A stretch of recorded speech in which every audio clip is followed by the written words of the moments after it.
Last night on this show, we showed you a customs document that indicated that Mandalay Bay security guard Jesus Campos made a previously unknown visit to Mexico.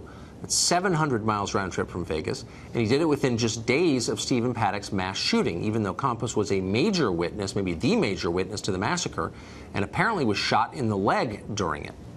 We raised a bunch of questions about the shooting, like whether Campos was actually a licensed security guard, whether he'd ever interacted with Stephen Paddock in the past. In a shooting with so many mysteries, these seem like reasonable questions, but so far police have stonewalled us, hung up on us, actually, when we asked them. Fortunately, the head of Campos's union is more forthcoming. David Hickey is the president of the Security, Police, and Fire Professionals of America, and he joins us tonight. Mr. Hickey, thanks for coming on. Thank you for having me. So, our sense is that Jesus Campos's story is of great interest to his employer, MGM, and they're doing whatever they can to shape it. Is that your sense? I think Mr. Campos's story is of great interest to everyone. Yes, we agree. Based on the tragedy, yeah. So let me ask you a couple questions, just factual ones, because we don't know them. What was his job at the hotel? Jesus is a security officer, or was a security officer at Mandalay Resorts.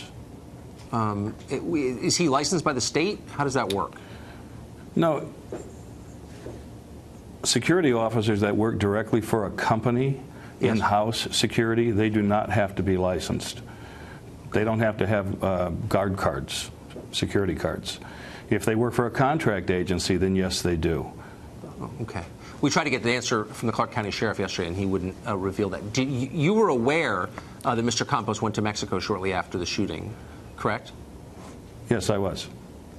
And what was the purpose of that trip? Do you know? He told me directly that was a pre-planned trip. Yep. He had planned to go visit family, and after the shooting, he was still capable of doing that. So he went ahead and made that trip on the weekend. I spoke with the local officers. I was actually going to fly in on that weekend, and because Mr. Campos was going to be visiting family and returning on Monday, then I flew in on that Monday to meet with Mr. Campos. Huh. No one would begrudge the man a vacation, of course, but because he was a key witness in this investigation that was still ongoing and chaotic at that point, did investigators have qualms about him leaving? Not to my knowledge. There were no qualms about him leaving because his plans had been made prior, and he intended to return on Monday, which he did. By car, the whole up and back? Up and back, yes. Can you describe the nature of his injuries?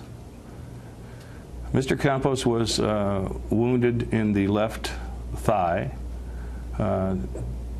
Two fragments of a shell hit him in the left thigh, and when I met him for the first time on that Monday, he was recuperating. He was in good spirits and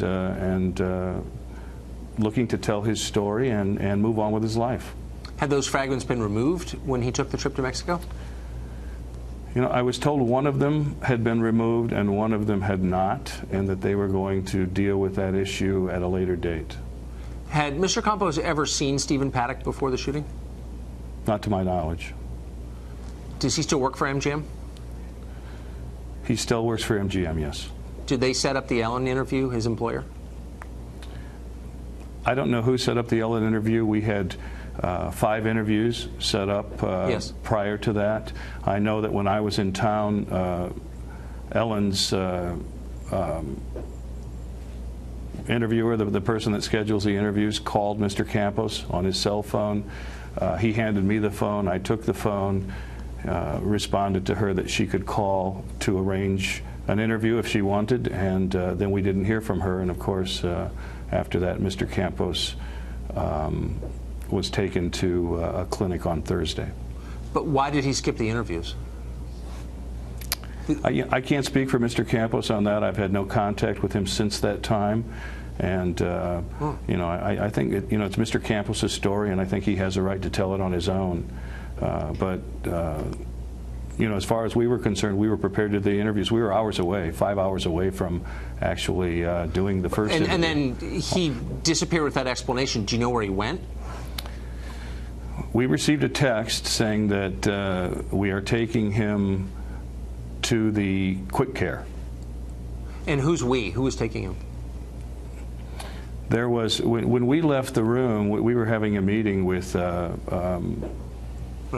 upper-level MGM management people, and when we left the room that we were in, left the living room, it was Mr. Campos, one other security officer, a fellow member of the union, and then there was a corporate security officer. Yeah, of course there was. MGM's in charge, clearly. Thank you very much for all of that. Really interesting. All right, thank you.